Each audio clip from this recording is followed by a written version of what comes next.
Welcome everyone to another devlog.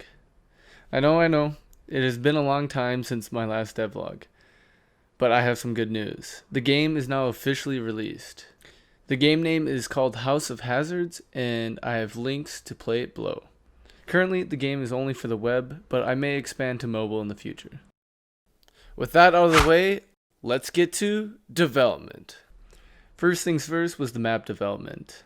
Last time I left off was the kitchen art in the map.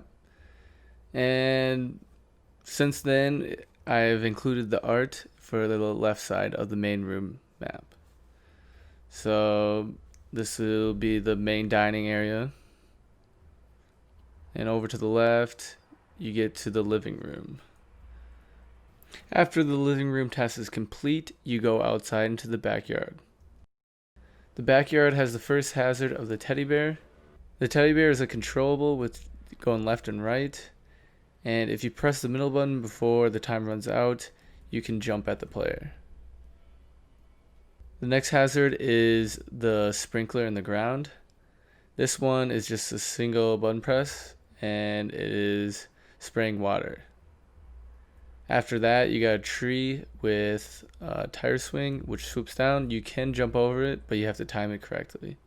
Once you get by all those hazards, then you go to the watering can and pick it up and water the plants right next to it. And after that is done, you're going back. Once you're back inside the house, you go through the hanging light again, and then out into the front yard this time, which you enter into the garage door. There's 3 hazards in the garage. The first one is a baseball pitching machine, which spits out a baseball. The next one is a skateboard, which goes to the right. And the last one is the garage door, which goes down onto you. Once you get past all those hazards, then you go to the front of the yard, grab the mail, and then head back inside to drop off the mail.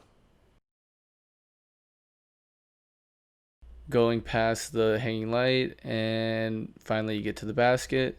Once that is completed, you go back out to the garage again and go to the car. Once you get to the car, the game is over. So that is the map design. The next thing I did after that was the Wolfa wheel. The Wolfa wheel is a feature in the game that applies a random punishment to a random player in the game. This punishment is chosen after the round is over, and the player is chosen based on a random percentage of how far the player has gone in the level. So if you're in the lead, you have a better chance of getting the punishment. So going through the punishments, the first one is the safe zone, and this basically does no punishment. The next one is the non-stop dab. This one pauses your movement for a little bit, making it a great time for the hazards to get you. Heavy weight is the punishment after that. This one attaches a weight to your chest, making you run slower and jump smaller. After that is the redo last task, which makes you do the task that you did before. Inverted controls switches your right and left, and also your jump and crouch keys. Last is friendly friend. This one makes you give flowers to each player you pass by, pausing you just for a little bit. And also you cannot pick up players to put in chest. So that wraps up the punishments. The next thing I worked on was the menu. Here's the menu in House of Hazards. This is just a title screen. After pressing a button, you go to the main menu. The play button is the standard game, and you can add as much players as you want, up to 4. But to be noted, to play 3 or 4 players, you need a controller added. So this is just a gamepad, which includes PlayStation, Xbox, and Switch. After selecting the amount of players you want, you go to the next screen, and this is where you select your player. And this one, you just go through the players, looking at the one you want. And some of them are locked, which you can unlock at the end of a game. Also at the beginning of the menu, I added a time trial mode, which is a single player mode, which is a race to see how fast you can finish the whole level.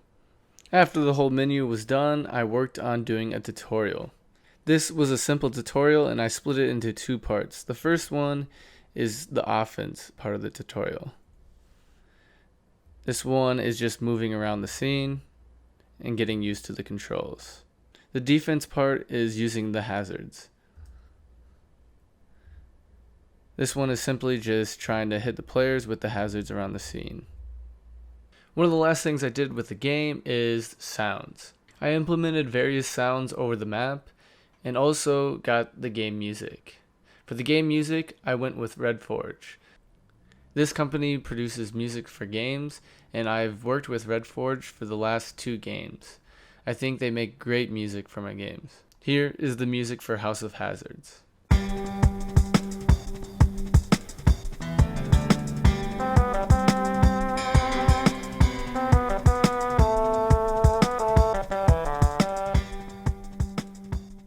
So that wraps up development for House of Hazards. There was a lot of finishing touches that took a lot of time that I did not mention. Support the game by go playing it with the links down in the description. My next main focus is updating Getaway Shootout. This has been requested a lot of times. I'm going to add maps and characters. I already have the maps planned out, but if you have any character ideas, let me know. I'll be posting the development of updating Getaway Shootout after I'm done with it. So stay tuned.